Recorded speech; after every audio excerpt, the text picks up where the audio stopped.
Held by legends, signed by heroes. Jack Warner, 1925 Detroit Tiger infielder. Guess who his manager was?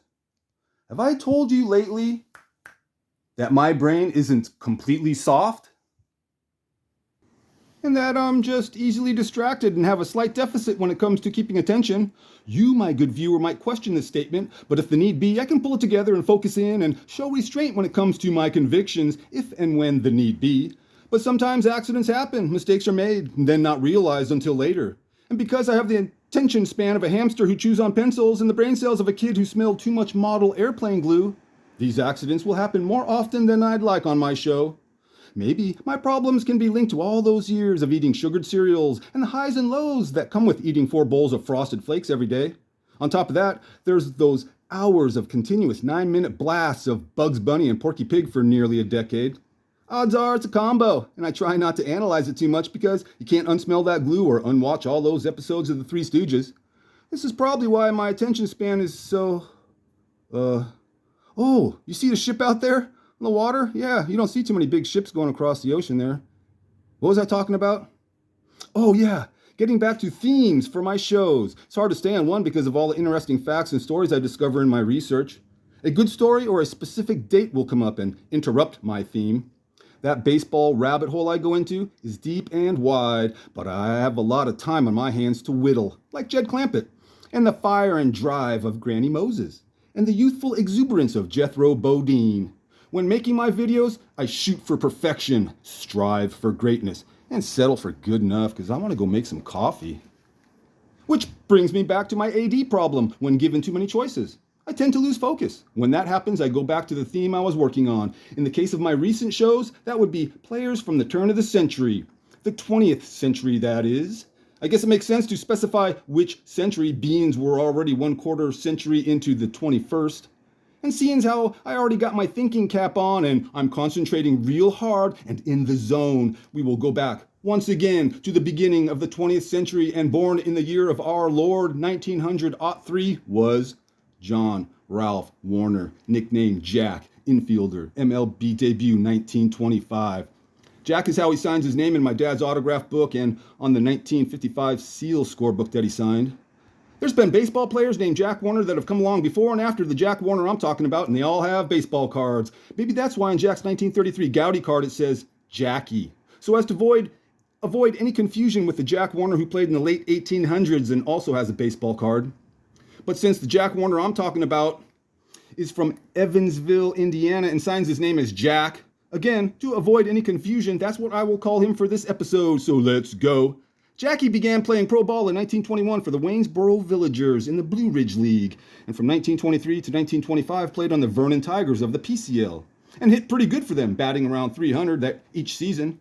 He was 22 when he made his MLB debut with the Detroit Tigers near the end of the 1925 season. His manager was the one and only legendary Ty Cobb. The age disparity between the legend and the youngster was huge. You go back to 1908 when Jack Warner was 5 years old. Ty Cobb had already been in the majors for going on 5 seasons and was already a superstar. It would be a couple of decades before these two would meet in 1925, one starting his career, one winding his down.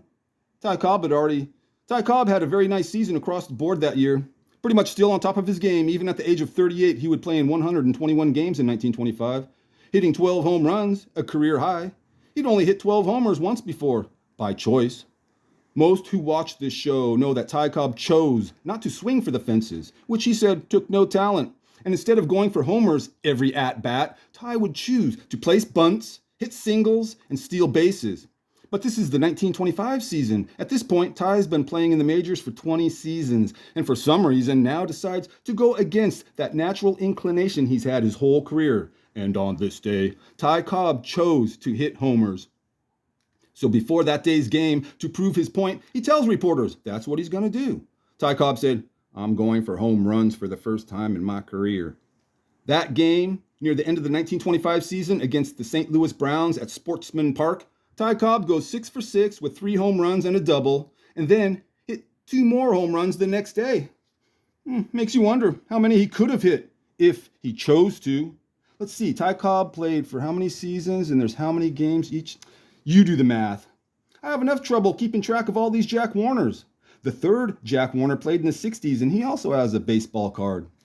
But getting back to the Jack Warner I'm talking about from Evansville, Indiana, it also makes you wonder what it was like for him to play alongside one of the greatest of all time. Jack Warner played pro ball from 1921 to 1941, 8 of those seasons in the majors. He spent 4 years with the Detroit Tigers, 3 with Brooklyn Robins, and 1 season as a Philadelphia Philly. Versatile? Yes. He would play a different spot on each team. He was the Tigers' starting third baseman in 1926 and 1927 and was among the AL leaders in at-bats, outs, and hit by pitch in 1927. But like many, Jack didn't hit as well in the bigs, but could draw walks and had a good on-base percentage. He lost his starting job in 1928 and was traded for Bucky Harris. Jack spent most of 1929 in the minors with the Toledo Mud Hens before joining the Brooklyn Robins late that season. He was with them for 3 years, but hardly played, and was sent down to their affiliate in 1932 before wrapping up his big league career playing with the Phillies in 1933. Jack would continue to play pro ball for the next several years with a few AAA clubs before calling it quits as a player. Now, no longer running the bases, Jack Warner would hold a variety of baseball jobs over the next 2 decades, including an MLB scout for a few teams, Chicago Cubs being the main one. He would either coach or manage in Chicago's farm system for 12 seasons with the LA Angels, the Cubs' top minor league affiliate. They played their games at Wrigley Field West in Los Angeles, a copy of the park that the Cubs played in Chicago. During his 8 years in Major League Baseball, Jack Warner played in nearly 500 games, and it's always nice when you can say you hit a home run while playing in the big show. Jackie Warner can say that, because he hit one. Which one? Which one what? Oh, Jack Warner from Evansville, Indiana. Not to be confused with all the other Jack Warners. This one's from Evansville, Indiana. And he got to play with Ty Cobb. Yep, he played with the big dog.